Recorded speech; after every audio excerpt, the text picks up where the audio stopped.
I Hmm. believe we're there to give them what's best for their future as citizens, as people. You Yes, know, ma'am. if I just taught them how to add, subtract, multiply, divide, I am giving them something, right? Yes, But am ma'am. I giving them something that will be meaningful? It depends on who it is, but I believe there's always something more to be able to give to these students that's more meaningful than the content that we're teaching. Welcome to season 2, episode 5 of your favorite teacher's favorite teacher podcast. All right, I'm Gina Wilson. I've been an educator for middle school for 8 years now. Maybe it's nine. Wow, So, yeah, 9 years. That's 9 years. great. I'm sure that you enjoyed it, right? I It's actually fun. I do. It's the honestly the longest job I ever had. So, Oh wow. Well, I mean, and talking about the longest job you ever had, that leads us into our first section. right. The part that I like to call the journey. And in the journey, what I like my guests to do is just tell the audience about the journey that they've been on from when they decided to become an educator to where they are today. And I know I talked to you beforehand, and you got a pretty amazing journey that I know my audience is going to be excited about hearing. So I'll turn the mic over to you, and you tell them about your journey into education. Okay, well, I'm actually going to start just a little bit before I became a teacher. I was a semi 18-wheeler truck driver. Before that, I was working in corporate America, call centers, uh, but as a truck driver, just been out on the road and really leaving corporate America and going into truck driving. Actually, I call it my sabbatical. Of course, then it wasn't, but and the reason why I call it my sabbatical because at the end of it, once things started to manifest itself, I knew that that was my time to reflect on who I was, what I was really doing with my life, and where I wanted to be. So I just remember being on a truck, and I can't remember what state I was in, but I just felt like I was still missing something in life, right? That it Right. wasn't fulfilling. Now, I did want to travel around the United States. So I guess that was my opportunity to travel around the United States. But in that time, trying to figure out, did I really want to be a truck driver for the rest of my life? And I did have some question, like, other people that I know in my life was always stable. They always had a good job. They stayed on a job forever. And I always wondered, why was I never satisfied enough to stay on a job? Like, I liked a lot of my jobs, right? I enjoyed doing the work that I was doing, but it always at a certain point became, there's got to be something better. I could be given more. Hmm. When I say better, it wasn't about the money because I've had jobs that paid more than not, and I really wasn't as happy. But I just needed something satisfying, I guess you could say, in life, that I was accomplished something. And I didn't feel like, working in a call center, whether it was telecommunication or claims, that that it brought satisfaction, that I was doing something worthwhile, right? Right. So while I was on my truck, I prayed about that because most of the time I was driving at night, wasn't nobody up. So it was a lot of time to self-reflect. And I knew that at a certain point that I didn't want to drive trucks all my life, no matter how much money they made. I miss my family, but I miss just being around people. Hmm. And so then my spirit told me, listen, you got a degree. I can get off the truck. I didn't know what I was going to do, right? Right. Like, okay, Right. you worked in corporate America, you've been off the truck for a year, who's going to give you a job? And so it was, you know what, you could become a substitute, get your feet grounded back in corporate America, if that's what it is, and figure out what you want to do. Well, I got off the truck. I became a substitute, and I really enjoyed it. Like, my favorite subject in school was math. So I figured this will let me know if I really wanted to be a teacher or if it was just something I wanted to try out.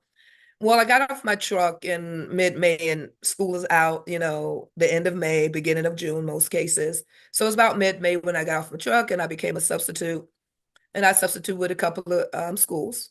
Right. This time I was living in Jacksonville. So I substitute for a few schools in Duval County.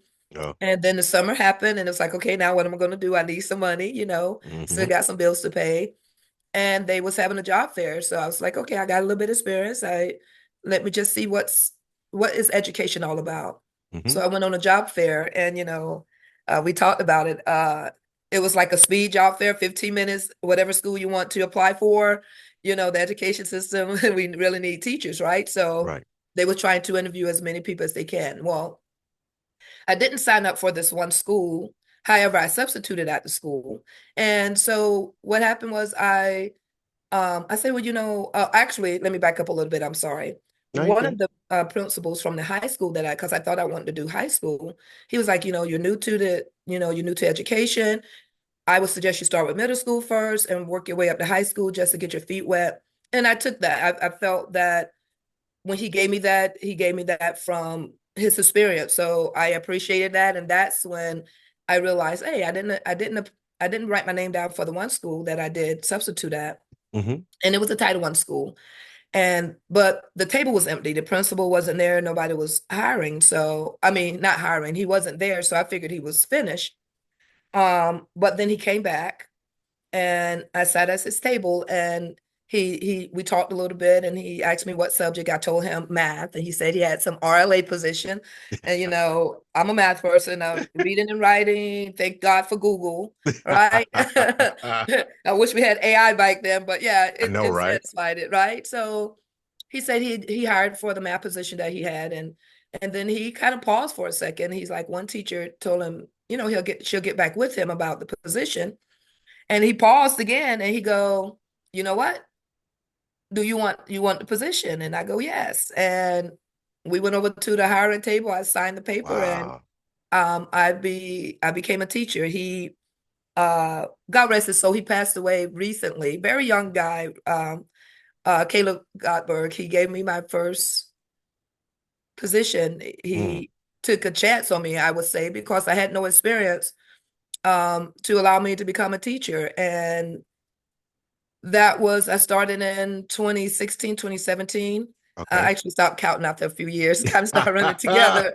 But 2016, 2017 is when I became a teacher. And I really believe that it was just ordained. I'm a Right. person of faith. Hmm. And the way that everything happened, it was time for it to manifest itself. And so I taught in Jacksonville for a little bit and then COVID happened and I moved back home to Tampa. I'm originally from Florida.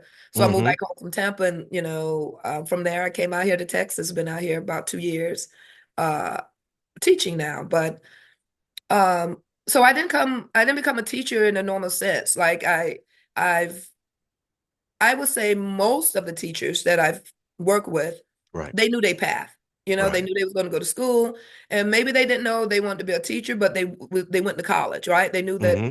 somewhere, somehow they was going to be a professional. Right. Well, that wasn't how it worked for me. I barely graduated I graduated from summer school in high school. Okay. So I didn't Okay. graduate in the normal time frame. So, Hmm. but every year I was out every year I went to summer school. There was not one year that I don't remember that I was not going to summer school. And so, as I've gotten older, I thought about it. If I was a child today, they would probably say I had a learning disability, which Mm. I guess I'm self-diagnosed, but I know from just being around the education system, I Right. do have a learning disability. It takes me a while to grasp things, but Hmm. through work I get it, and uh the dedication of wanting to learn and get better is there. So I didn't come through the normal track as far as being an educator. So I don't take it lightly. I do think it is my purpose at this moment to be a teacher, and it was in my purpose to become a teacher. And I think that, you know, we like to set ourselves up to be successful in Hmm. whatever way that we think it is or what it may look like for us. And for me, I really never thought of it, to be honest with you. I honestly thought I'd be working at McDonald's and being some kind of regional manager at McDonald's. Um, and Big Macs and French fries were going to be my life, but God had a different plan. And so here I am again, 8, 9 years, I guess, uh, as a middle school teacher. Awesome. Awesome. Yeah. That is a fantastic journey that you went on. But there's something that I really wanted to emphasize and point out that you said Mm-hmm. and this just goes to show you that when God has a plan for you, it is destined to happen. It's going to happen. About that. You talked about how you were in the interview process. Uh, You wanted this math position. And didn't you say that the principal already had people in mind, right? he offered the position, his math position, he had offered to other interviewees. So Wow. honestly, he did not, as he thought, he did not have an open position in math. He really wanted an RLA teacher. And God knew what he was doing. Look at Maybe that. I mean, think we about both be how using the dictionary trying to spell. Huh? I can hey, tell you how to hey, use the dictionary, baby, uh, because we're gonna be able to spell these words. exactly. And people they look beyond that and like, hey, Yes. listen, teachers learn too. Yes. But the big Always. thing, God put this in front of you Yes. and gave you that opportunity that like you are able to excel in and exceed it, succeed in. And that's amazing to think, what it would have been like had you ended up in the RLA classroom versus where you can shine in the math Right. The classroom. You math. know what I'm Yeah. saying? Because and we had conversations before Yeah. this podcast. You mentioned to me about how you were able to grow your students using the format that we talked about, and hopefully we're going to be able to get you right back at that Right. level. That's going to be awesome. Yeah. And like to just think about how in one moment you're not even thinking about education. The next Right. moment, let me sub to see if this is for me. Next moment, you're in the classroom as the teacher of record, like bringing kids up, growing kids, and how amazing that is. And I say to you, that truly is a sign that that's what God wanted you to do. Without a doubt. We don't know how much longer He's gonna have you here in Right. education. You got some other teaching that you got to do. Yes, indeed. And Yes. we gonna talk about that a little bit later Okay. too. Okay. But the next part of the Mhm. podcast that I want to talk about is called the yin and the yang. In Okay. this portion of the podcast, what I like my guests to do is to talk to the audience about their worst day as an Mhm. educator, and so that we finish off on a positive note, then talk about their best day as an educator. And so just tell us that story about one of your bad days, and I'm sure that you had a lot of great days as an educator, and just finish it off on a positive note and tell us about one of your best days as an educator. Well, wow, one of my worst days. Honestly, I don't know if I'm diving in the weeds, but I want to say I've had some challenging days, right? Okay. I Okay. wouldn't say they was worse, Mm-hmm. but I had some difficult days. So I had some more difficult days because I think if I had like real worse for me, if they Right. was worse, then I probably wouldn't have been teaching anymore, right? So man, I think the more challenging days, I probably had a few of them um with this stimulation is that, I've always been in a Title I school, which is Right. usually the demographics of a Title I school, um, low income, Right. poverty, and different things that the students and their family challenges that they go through on a daily basis, right? So Right. I think my most challenging days at the Title I school is when we have disruption because of behavior issues. Right. So for me, I would say probably in my second or third year, Okay. the school that I was at, it was, I'm going to call it a typical Title I school, but we've not like our current school, right? It's totally Right. Title I's Right. got different levels, Yeah, they do. They And definitely so I do. was probably at a top tier Title I that, you know, um, where we have to call the police quite Right. often about some things. Mm-hmm. So, but I would think that the worst day is, I don't know. I'm going to leave it. I'm going to talk about me being a teacher as the worst day. It's not what happened on Okay. campus. Okay. So, Okay. as Okay. a teacher, I would say my most challenging days is where the students um, was truly defiant and just Okay. seem like they don't care.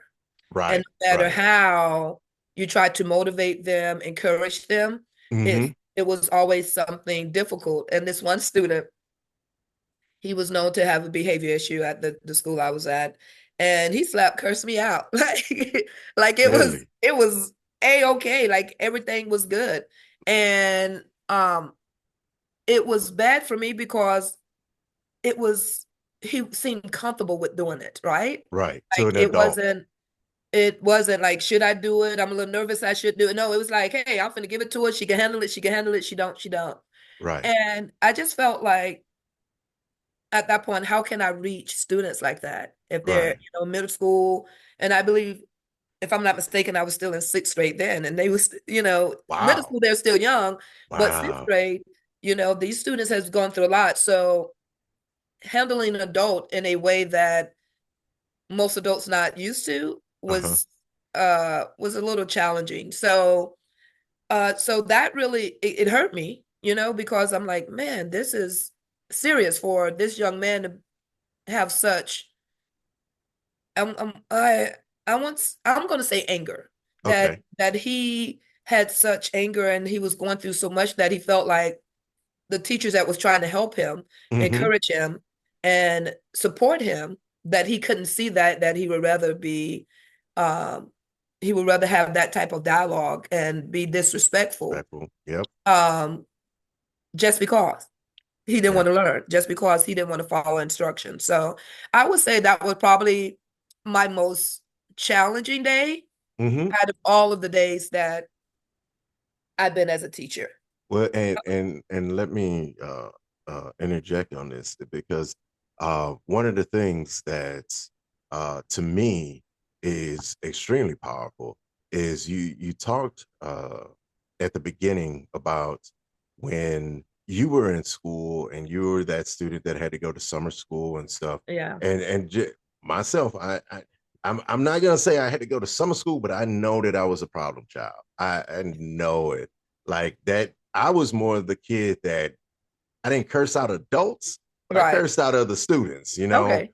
I got in fights in school, like, and the thing is like people like you and I who've been there, done that. We can relate to what it is that these kids are going through and the emotions that they're feeling, and to be able to reach them, Right. and that is when I say that's powerful, that's extremely powerful. A lot of people don't understand that in education, a lot of this stuff is built on relationships. And Yes. those relationships are built because we understand where the kids are coming from.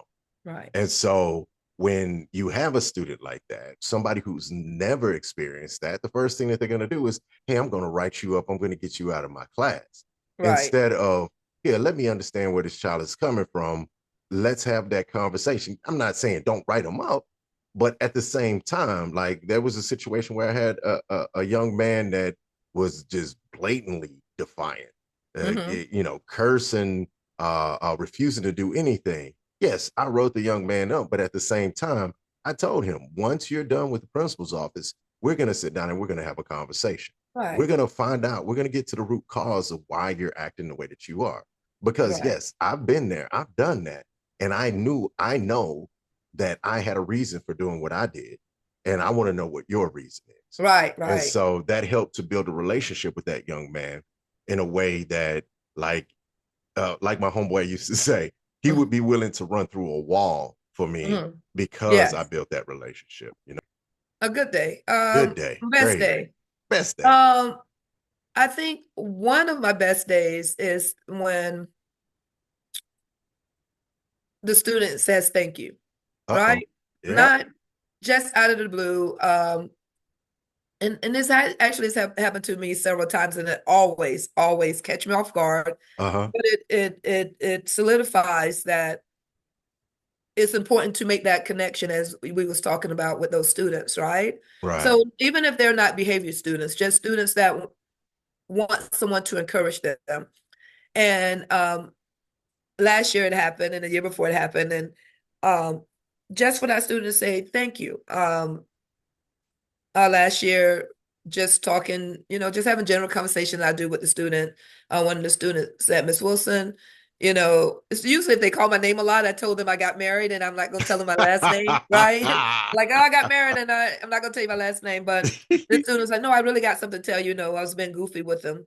And she was like, I just want to say thank you. And I go, for Oh. what? Because I know I hadn't did nothing, I haven't give her no candy. And she said, thank you for helping with my math. Thank you for just being helping me learn math and and Right. and supporting me and encouraging me is pretty much what she said. She like, I felt like I was never going to get good at math, but with your help, I've become better. And I always tell them, I'm not doing the work. You're doing the work. Mm-hmm. It's nothing I'm doing. I can encourage you and let you know you can do better.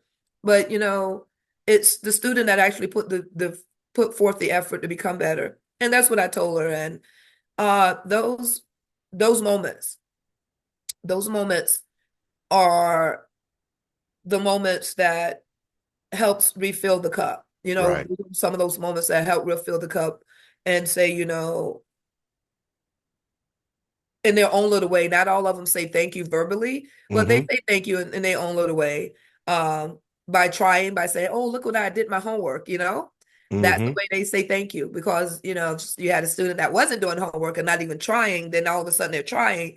It's something to encourage about. So, um, those are usually some of the best moments is the student saying thank you for helping them become better at being a What? student of math. Yeah. It's a lot of educators. Mhm. People, look, I'm gonna say this, but please, people in the audience, don't get it twisted. Teachers do love getting paid. Um, Yes. but just hearing that from the Mhm. students, that makes an educator's day to say that all of the hard work that you put in actually meant something to the kids that you are servicing. Yes. And like people don't get that. They don't understand that that feeling that we get when a kid, like I say this all the time. I in the first couple of years that I taught, like I constantly had speeches with students, but it Sure. was always that one student that I was never talking to because they always did what they were supposed to do. That came Right. back and was like, hey, Mr. Stubblefield, what you said to me reached me and touched me. And I'm like, wow, wow. Yeah. That's what I live for when it comes to education. Being able to make a difference in a kid's life. You know, not all of them are gonna say thank you. Right. But like you say, they're gonna do it in their Their own own way. way. Yeah, And that means a lot. and I definitely agree with that. And sometimes we don't see it and we may not see it 4 years later. We all know Yeah. those educator that said, that Mm-hmm. one student that I just never thought I would be able to encourage or get to came Mm-hmm. back when he was an adult, Yep. right? And I Mm-hmm. think that in itself shows educators how important they are to the individual students. And again, it is not about them saying thank you at all, but when they do, it makes a whole difference. So I can only imagine those educators that the student come back years once they're an adult, right? Right. Or they see them because their kids are not going to the school and that teacher is still there. And they Mm-hmm. say to the teacher, if it wasn't for you, this would have happened for me, or I think this is what would have happened for me, or what have you.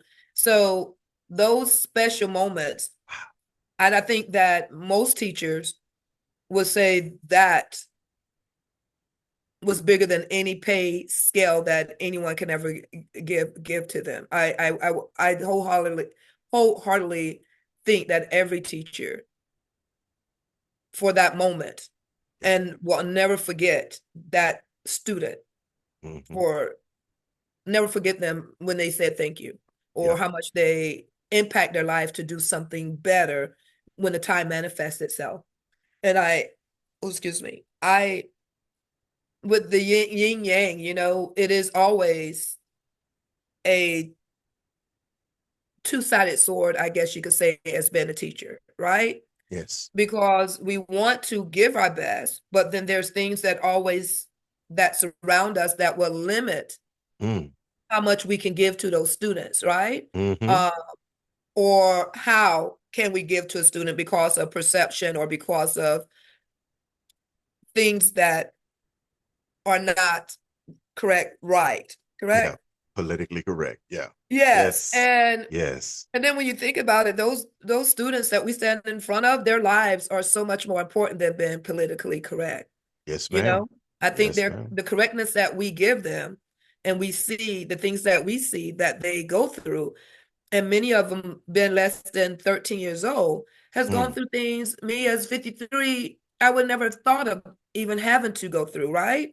Right. So sometimes being politically correct has to be put on the back burner, but being lovingly corrected, Yep. being spiritually loving, I believe makes, well, I know for a fact, having faith and having to teach students will overcome anything politically correct that a district will ever want us to do as teachers, right? Yes, I ma'am. know Yeah. some teachers have to say, okay, well, we can't do this and we don't supposed to do that.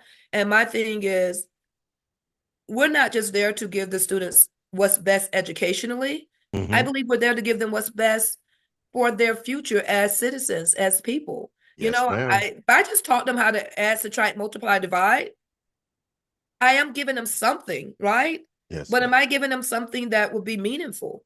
It depends on who it is, but I believe there's always something more to be able to give to these students that's more meaningful than the content that we're teaching, which is sometimes math doesn't happen. Sometimes talking about life and the things that's going on around us makes more of an impact that day than dividing a word problem. Yes.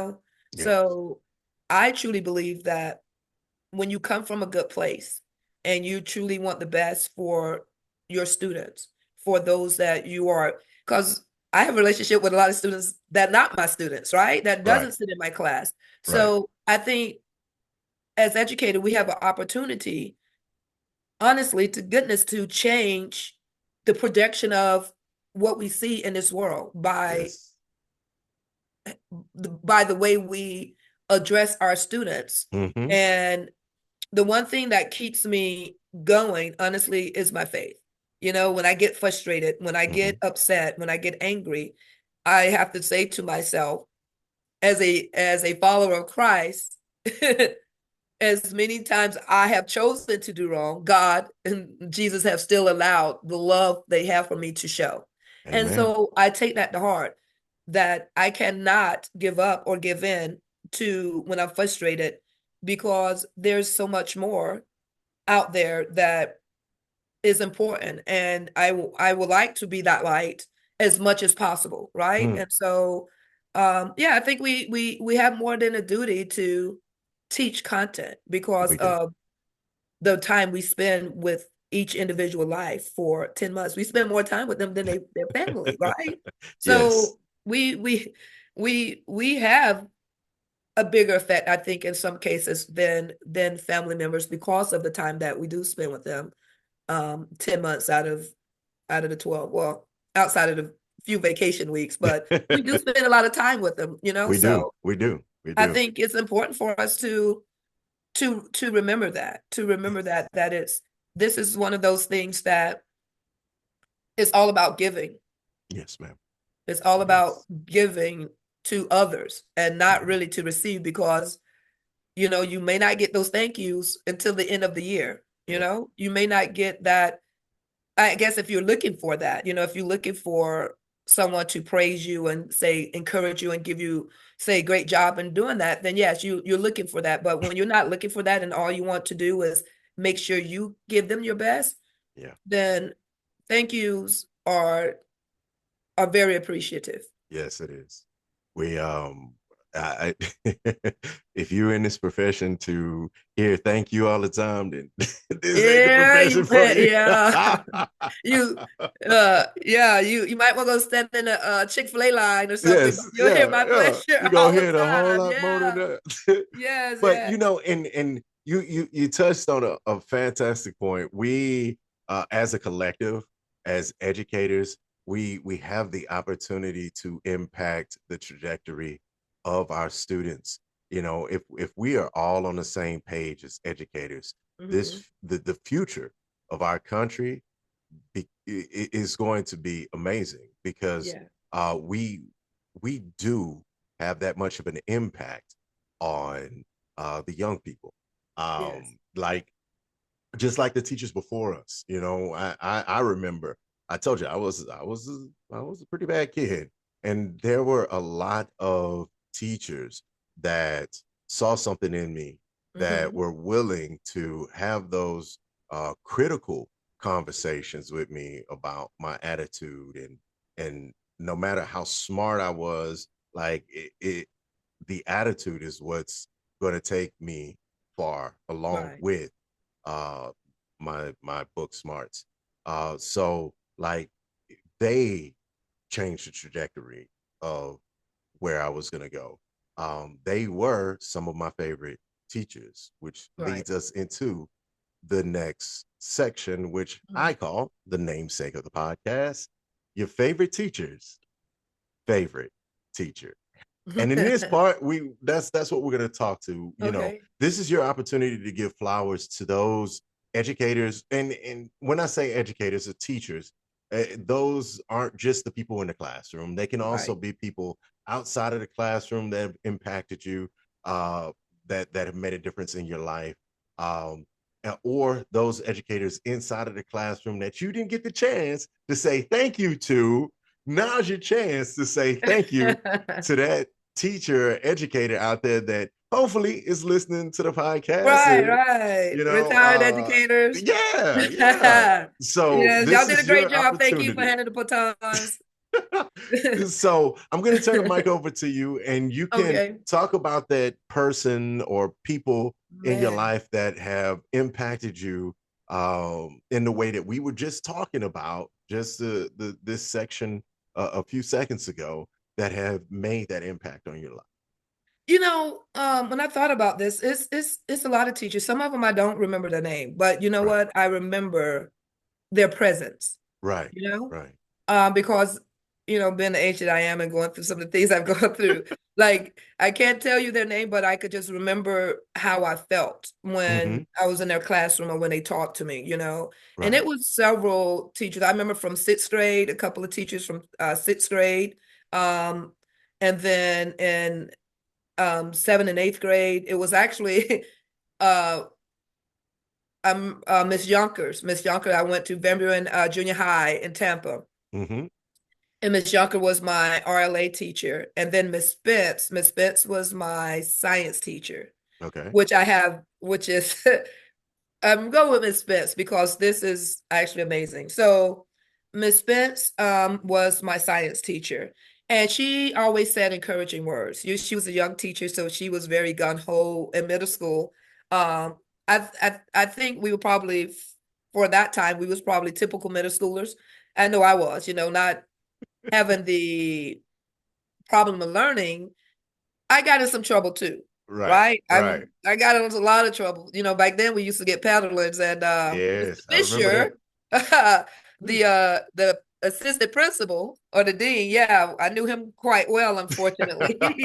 But I think I'm gonna go with Miss Spence because and then I mean there's been a few like Miss Dawes and those my high school teachers, they really was something different. But Uh-huh. Miss Spence, the unique thing about her encouragement. Right before I left for Texas, I was still teaching in Tampa, and I was teaching summer school.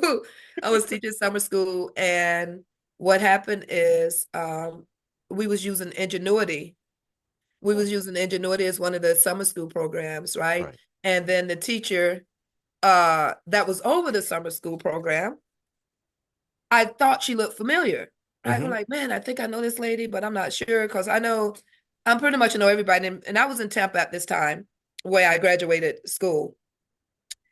And I wanted to say something to her, but I didn't because I was like, man, I can't look foolish. Maybe she just looked like this person and maybe she don't. But uh a week or so later, because we kind of had like a training Uh-huh. session, and then a week or so later we started summer school or so, and I had a question, and she said, "I think I used to be a teacher," and I was like, "Oh my goodness, this is her."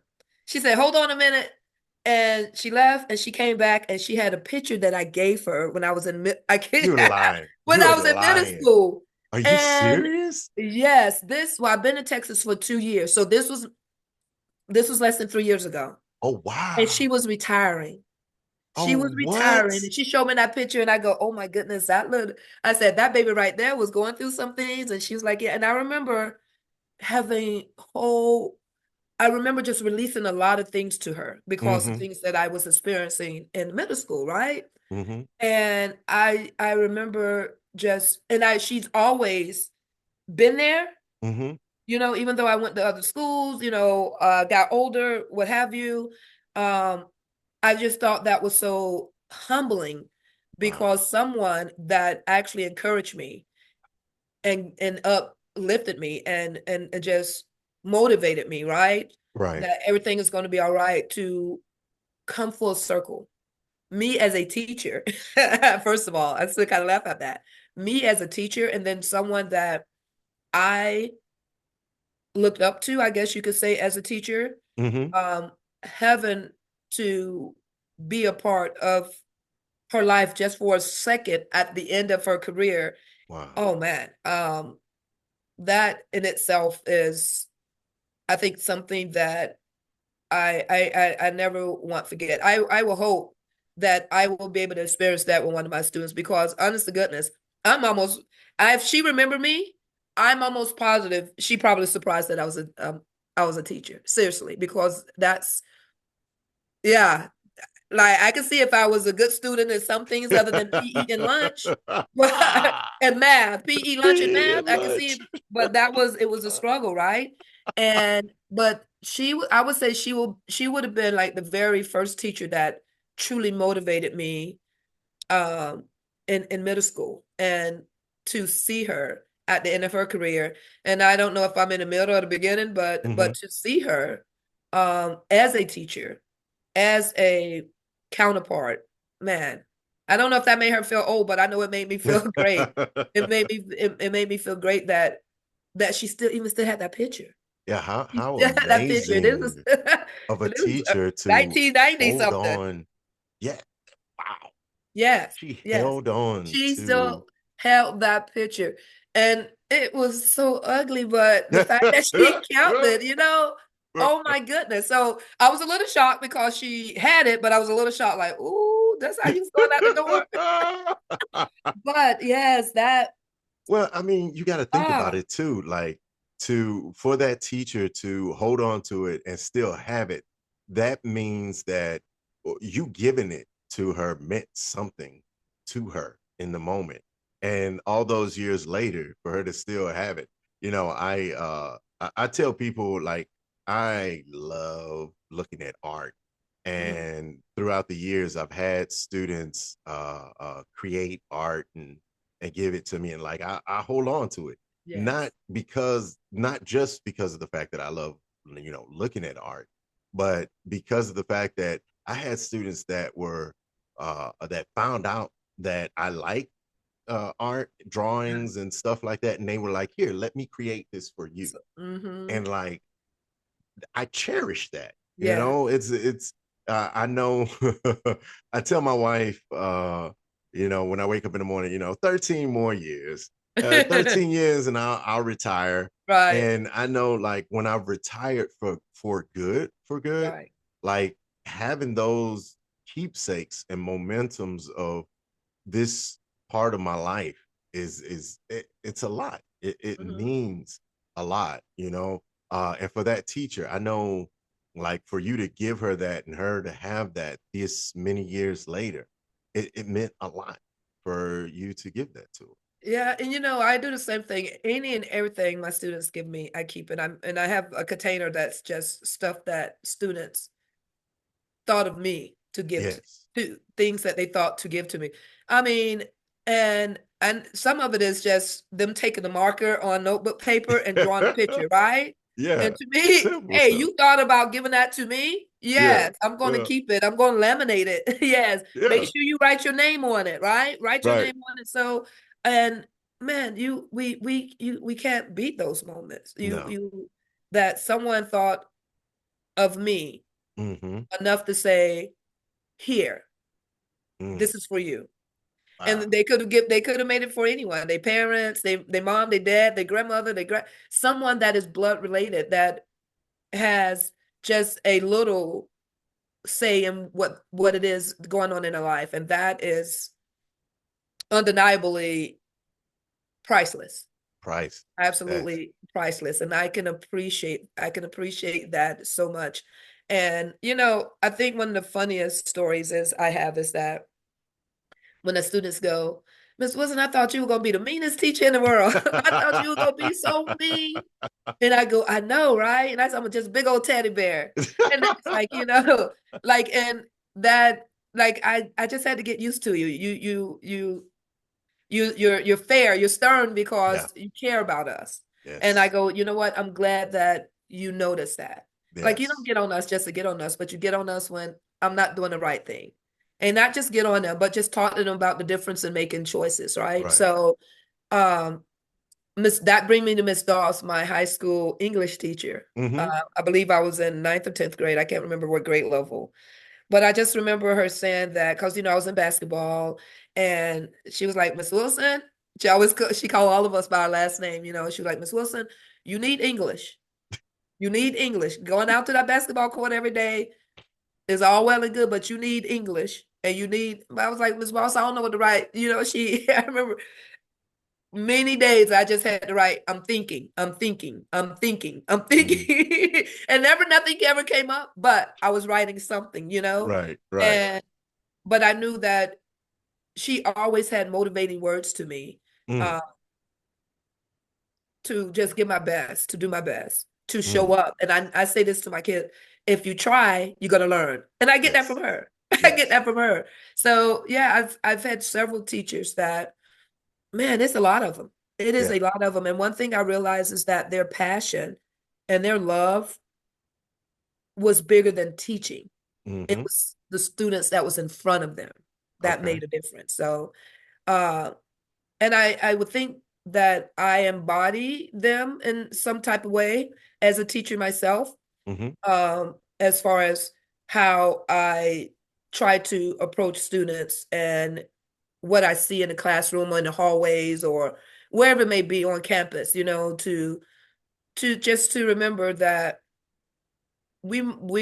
although we're the profession that support every other Every. profession in this world, Yep. we will never be as famous as the entertainers and the major leaguers, Mm-hmm. but we're more powerful Yes. than they are Yes. because we touch. They may touch thousands and thousands and thousands. We touch hundreds every year, Yeah. you know? So by the time they get to the major league games or get to the movies or get to the concerts, they've had several, at least 12 teachers Yes. that Yes. has poured into them to be where they are. So Exactly. it's not all about rewards, as far as things and substance. Mm-hmm. It's about that, we can make a difference. We can Yes. make a difference. Yes. It's the it's those intangible things that we receive from our students and from the community. You know what? Yes. I cannot go without acknowledging the parents out there because there have been some throughout the short time that I've been an educator that have shown me how much they care Yes. and appreciate what Mm-hmm. educators do. So I definitely can. They are a blessing. Yes, yes. Without their support, it is Yes. just that much harder to be an educator. But when you know that you have the support of the family member, Hmm. and for them to say thank you and what can I do to help, Yes. man, that's it takes a village. It doesn't Yeah. matter what grade level. It doesn't matter. what type of school, private school, public school, charter school, it still takes a village Yes. um, helping these babies to grow to the next point of let's level their life. And when parents say thank you, I tell them they're welcome, of course, but Mm-hmm. they just don't know how much their support for their students, and some of them say thank you for all of the students, theirs and the other parent students, Yes. that goes again, that's part of that realm of another Mm-hmm. priceless piece that we are able to receive because I've been in a situation where I couldn't talk to parents for Right. whatever reasons. The parents just wasn't in the child's life, and it was no relatives. Mm-hmm. Certain Title I schools, you deal with non-relatives with Yes, these ma'am. students. Yes, A ma'am. lot of students they're living with friends, or Mm-hmm. not someone that they know, but it's just someone that someone knows, and they knew that this baby needed a safe place, and Mm-hmm. they take these kids into their home and not even knowing them, Yes. and it's all of us. Yes. It's all of us, and it takes all of us all the time. Not just when they're in school, when they're out of school. And I Mm-hmm. think the more that we could show them as a community that we could support each other, love on each other, encourage each other in spite of, Mm-hmm. it will make a difference in how they are as adults Wow. and how they will address life in itself. Mm-hmm. I truly believe that, and I tell my students this all the time. You may not see it now, right? Because I use my own life. Like I had no idea I was going to be a teacher. I had no idea that I would be in this, I wouldn't even call it a situation that I would have received such blessing as being a teacher. Because Yes. it is definitely a blessing for me to be able to stand before anyone and to be able Mm-hmm. to help them in any aspect of their lives. And I just truly believe that, you know, when we can just when we able to just grow together Yes. and not lean to why things are the way they are, but more so, hey, we can make it, we could get better, as I Mm-hmm. was saying, telling the students, like, you may not see it now, right? Right. But you may see it in 10 or 15 years. Mm. When I graduated in I forget when I graduated, 1989, I had no idea. I tell my students all the time, I get it. You may be in middle school and don't know what you want to do in life because I've been there. Mm-hmm. I was there in middle school. I was there in high school where all of my friends, they was very good at being students. Mm. They was great at being student athlete. They went home and they did their homework. They went home and studied. They had the support. My mom had 5 kids, right? So she was always working 2 jobs. So I guess I was almost for us like a typical household where the oldest child take care of the house while the single parent out working. Yep. So my sister is 9 years older than me, so she was still in high school while she was trying to help take care of the family.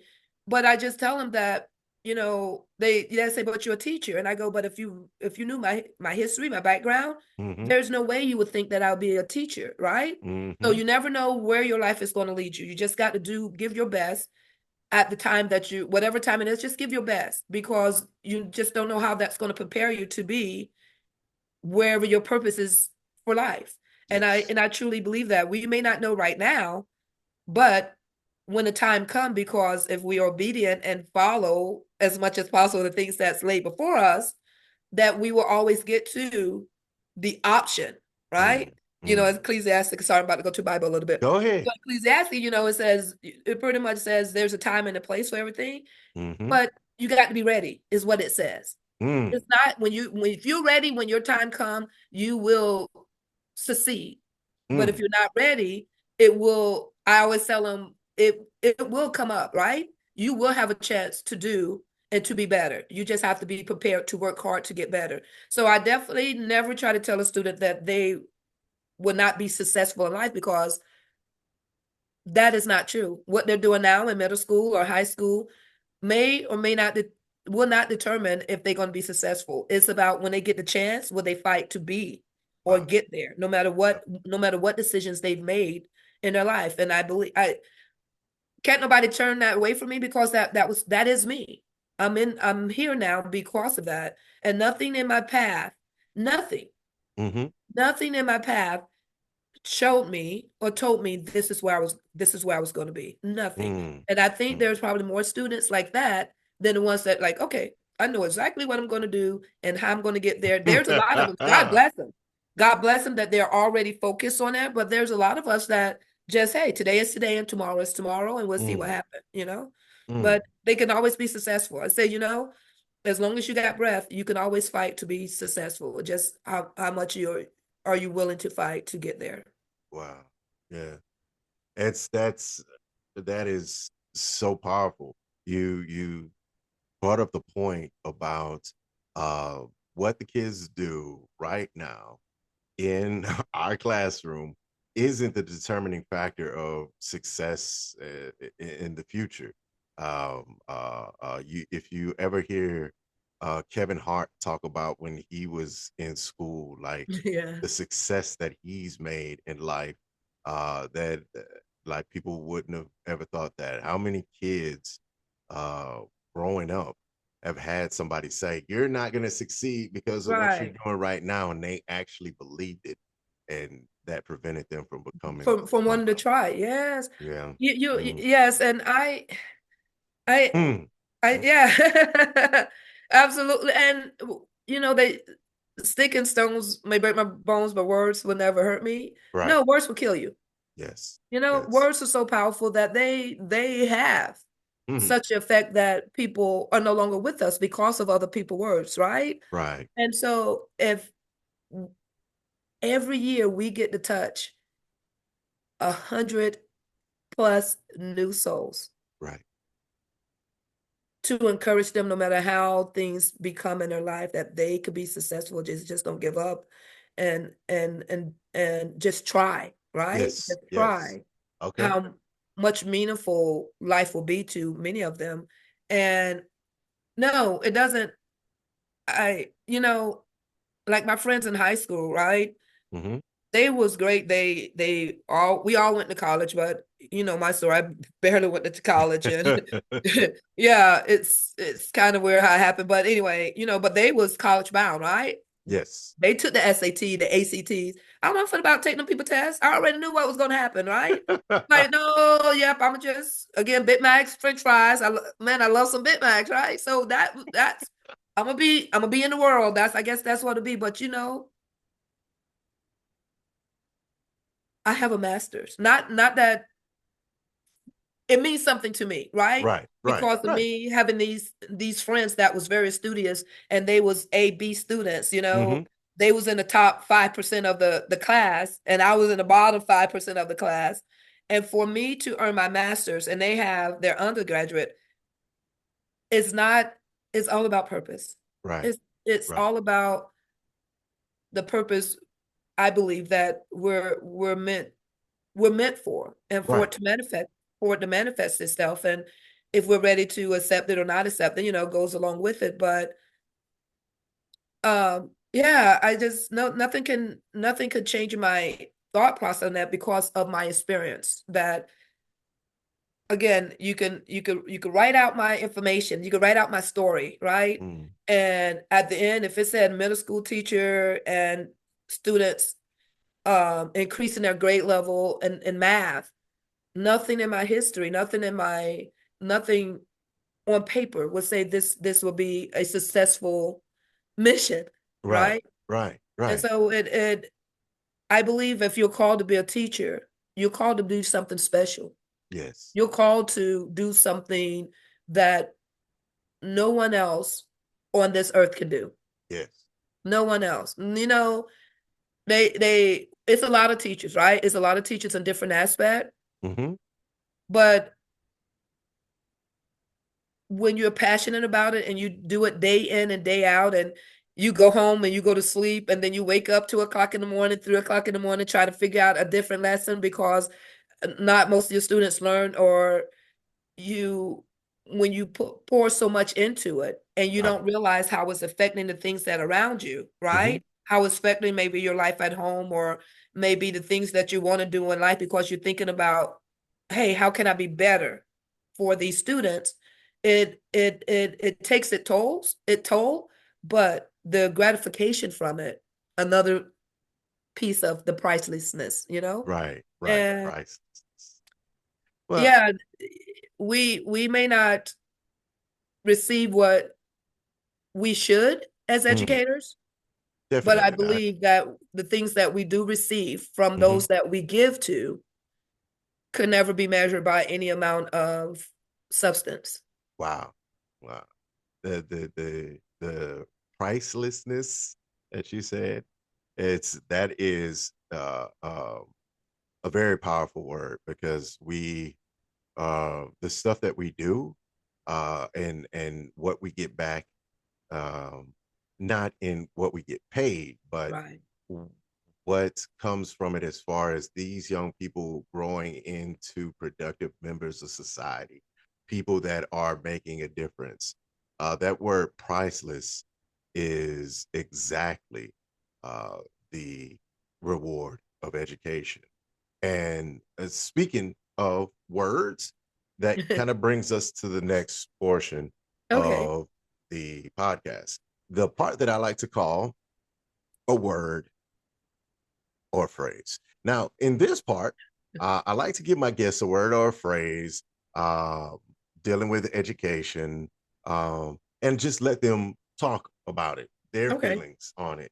I did not tell you this word or phrase up front. No, you did. So um, but it does pertain to a lot of stuff that you and I have talked about on the side. And that word is belief. Mm. To the belief that you can succeed, the belief Mhm. that there is a higher purpose for me, the belief that my words impact what our students are going to become in the Yeah. future, because they believe the things that I tell them. Mhm. So I just like for you to take a few minutes and just talk about that word, its impact, your thoughts on the word belief. Ooh, I'm trying to make this a little short for you. Belief, man. You know, I'm going to use the word faith, which Okay. is Yes. which Same is thing. Same thing. right, which is used interchangeably. Hmm. But with faith, right? From me leaving call center corporate America, processing death claims, what have you, and getting on the truck. Up until now, me coming to Texas, right? And then Hmm. all of the things that I experienced in life. Belief, I think, is the number one thing that not I think, that I know that I stand on as an educator.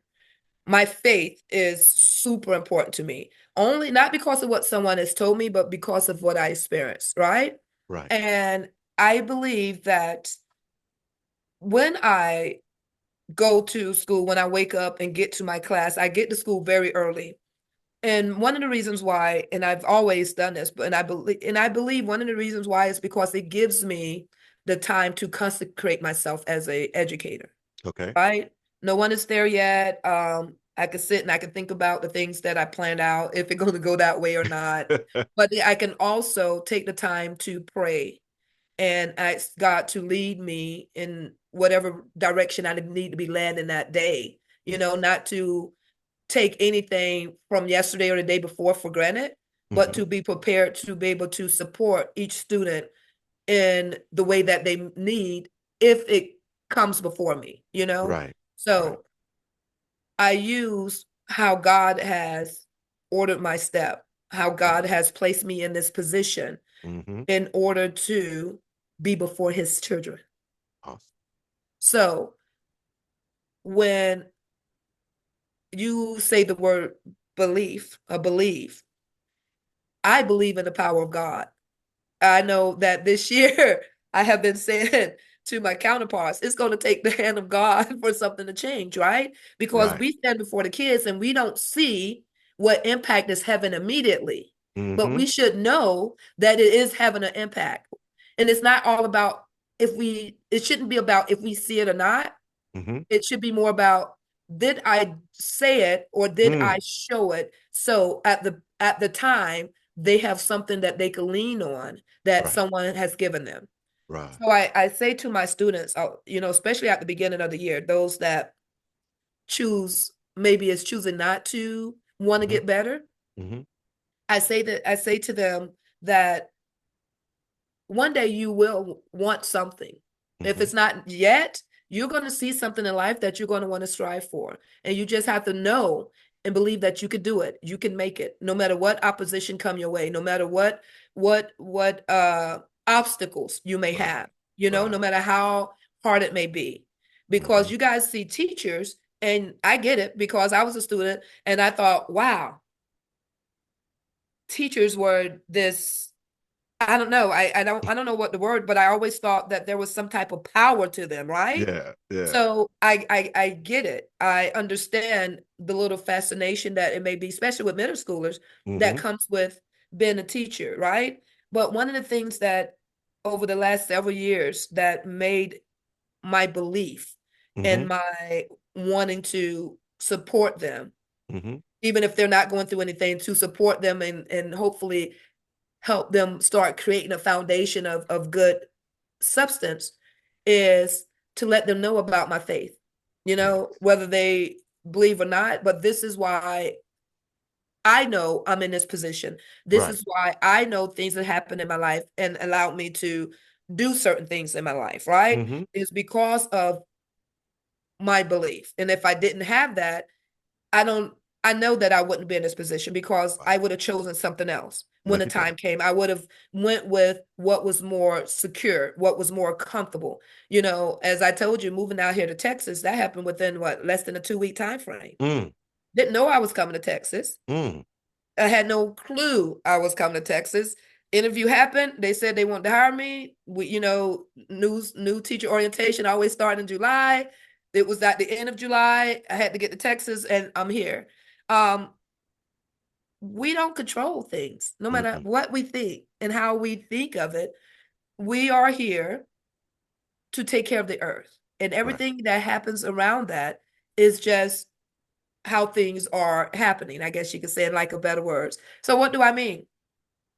This is only temporary for us, right? Mm-hmm. And so because this is temporary for us, what type of mark or what do we want to leave? Do we want to leave saying that it was all about us and we Mm. fulfilled everything about what we want to do and how we wanted to do it and we lived our best life, and okay, now it's time for me to close my eyes? Or do we want to be, hey, I hope I left something so someone could have it a little bit easier, or they would know that it's okay, or they will be successful, to leave something of substance with someone. And I believe as Yes. teachers, we get to do that year after year after year, no matter how frustrating it may Mm-hmm. be.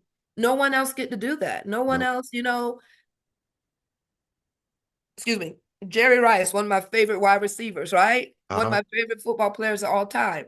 I could think about him playing football and how exciting it was to see him catch the ball, Joe Montana throw the ball, and it gave me satisfaction from football, right? Right. But what Miss Spence did as a teacher helped me grow throughout my life, and Look not at just that. at a point in time of me watching a game or me Yeah. enjoying a concert. That those things are minute Right. compared to what we can give as a teacher, compared to Wow. what the opportunity that we have. And I believe belief and faith, the faith that all things work for the good, Mm-hmm. and no matter how uncomfortable it may be, Mm-hmm. that just one, two, three, or five words can make a difference in how these babies will address life at that moment or sometime in the future. Wow. And my faith, because of how things happen for me, Mm-hmm. makes a world of difference on how I perceive things in my classroom or on campus or in my student lives. There's no substitute for me. There's no Mm-hmm. substitute for that. And without it, I know I could never be successful without it. I can never achieve anything meaningful without it for me. Look at that. Mm-hmm. Belief. That's And faith, powerful. It faith is is. Faith powerful, you is know. very powerful. And you don't What they have to say, it believe in moves anything. mountains, right? Well, oh, man, and it will make you a teacher and you're a summer school graduate. You barely graduated high school. You know what I mean? Like you and, barely graduated high school. They be like, "But you're a teacher." I go, "I know." Like it's and funny that, but you're a you teacher. I go, "I know." Like and you grew kids. And yes, listen, it's not just the fact that you were a teacher. It's also the lives that you've impacted in a positive manner to make them better. So, the glory to yeah, God, man. look at that. It's. I am blessed. I am truly blessed to be able to be a vessel, Mm-hmm. to be able to talk about my faith and to be able to show it. Yes. And like I remember my aunt asking me, like, "You're not afraid?" Because, school and Mm-hmm. and religion don't go together. Mm. At least that's what they say. Uh and I go, "No, I'm not worried about that because I believe that when I speak and it is for to encourage Right. others, Right. it's going to fall the way it falls. And if someone doesn't like it, they're not going to, even if they want to do something about it, the Holy Spirit going to stop them from doing it anyway, because his words got to go out and the encouragement of these babies has to happen, right? Yes. And Yes. we would rather for it to happen when they're younger, and they even though they might fight not to learn, but Mm-hmm. I get more from my students that don't want to do math when I talk about life choices. I Yes. get more from them than when I'm talking about, hey, how to divide, because they don't see the importance of division just yet. But Yeah. because of what they experience, they see the importance of those conversations about making choices, and then making that with talking to them about making those choices, then it turns into making choices in the classroom Mm-hmm. and just paying attention for a little bit to start help building to become stronger, to become more attached Mm-hmm. to what they don't see, but as long as they live, that they will eventually experience. Well, the thing is it's a matter of you have life experience, they don't. Mhm. There are things in this world that you know about Right, that you can make this stuff relevant to them. And because they don't know it, like right, they don't want to take the time to learn this stuff because they don't see how this is going to apply right. That's to their adult life. stuff. Don't nobody care Yes. about that. Yeah, well, and that's the beauty of being an educator, us Right, being able to relate what they're going to see later on to right. what they're doing now. And so, with that, we've come to the final portion of the podcast, the part that I like to call, well, it's just the last words to the parents.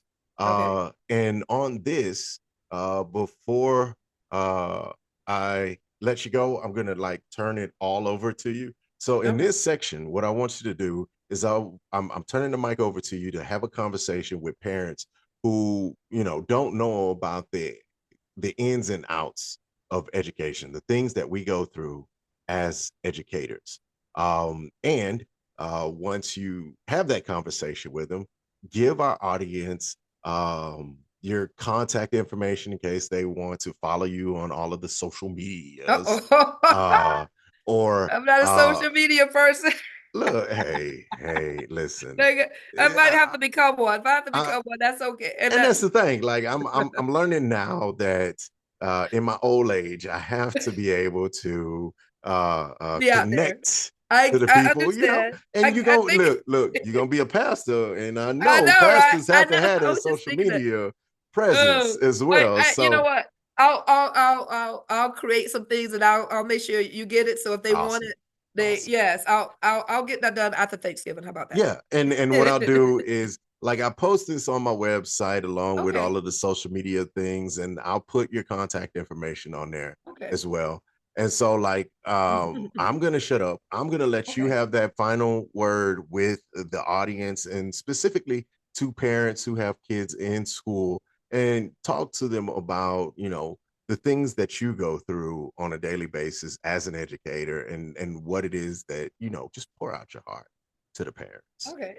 Well, before we end, thank you. I didn't say thank you at the beginning for actually having me on your podcast, so I appreciate Thank it. you. Uh, so to the parents, man, I guess it depends on what grade level, but if you have students, first and foremost, I truly believe in that 99.99% of the teachers are very passionate about being teachers. They're not teachers just because it's something to do. I must say that it's very challenging as a teacher, but also very rewarding. I would suggest that one, get to know your teachers, get to know your student teachers. Because we as educators we do carry a lot, not only just for your students, but we have our personal lives too that actually affects us. And but when we stand before your students, we definitely try not to allow anything but what's important, which is giving your student our best at that during the time they're in front of us. I would suggest that as you get to know your teachers, your student teachers, um, that you have compassion when they may not handle situations just right. Unfortunately, we are human. Well, maybe not unfortunately, but we are human, so we do make mistakes, and sometimes our emotions do get the best of us in situations. So I'm not saying that we're always 100% right, because we're not. We make mistakes as well. But talk to us. Let us get to know who you are. Let us get to know who your student are. Let us understand what it is that we can do for each student. Um, for your student. How can we be supportive of you?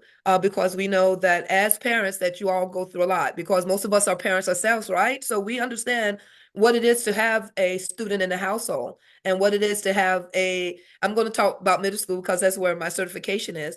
And if we had any middle schoolers in our households, we understand the things that they experience, right? So school is just another aspect. And really, we're in it together. We're in it together. We're here to support you as a parent. We definitely love to be supported as teachers. We like conversations that will help us grow as teachers for your students, and also to support each student and you as a family. If you are not satisfied with certain things in the way that they're going, please be patient and just have those conversations. I've heard where it's been said that the teachers don't care and we just want to come to school and go home and everything in between is not important. Well, that is not true for most of the time. I can't speak for every teacher, right? But I can say that my 8, 9 years that I've been in education, I have seen more passionate teachers than I've not seen passionate teachers. I believe that we can make a difference if we become one accord. We would not always agree on certain aspect of teaching, but I think that we can all agree that giving a student their best, our best, helping them be successful in whatever content or what grade level they're in currently is the most important thing that teachers and parents or guardians can give to their student, give to their child in order to support them to become academically successful. Now, I do want to say this, not every student is made for college. Right. Every student is not made for college. There are some students that are gifted in so many other aspects of life. I know as artists, as musicians, there's so many things that they are very talented at. And so the academic part is very important in order for them to graduate. But your support on those things that may not be a college type of content is still important. It's still important. The most I believe some of the most successful people, excuse me, are not the ones that graduate from college, Mm. right? Or maybe they made a C in college, or they wasn't summa cum laude or valedictorian. They did enough to graduate. So I don't think college is a way to determine your child's successfulness. Your support, the teacher's support, and what they want to do in life is what's going to determine if about them being successful. Mm. There's a lot of trades that's very successful and that's very meaningful and that is very useful to us as a country. and people of the world. So my final words would be always support your student, have an understanding ear on what they're going through. Some students do not work as fast as we want them to. That's not their makeup at this time, but as long as they're trying, they're going to be successful. Mhm. So don't give up. Continue to push them, encourage them, have open, honest conversations with them, and show them the support that they need. So remember that if you're a person of faith, this will definitely, I hope, resonate with you.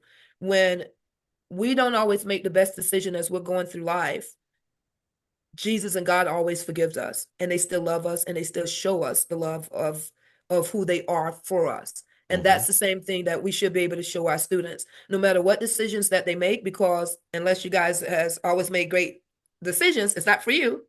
But if you're one that have not always made good decisions, and sometimes those decisions have repercussions and consequences, honesty with your students about these things is really what's going to help them excel and succeed.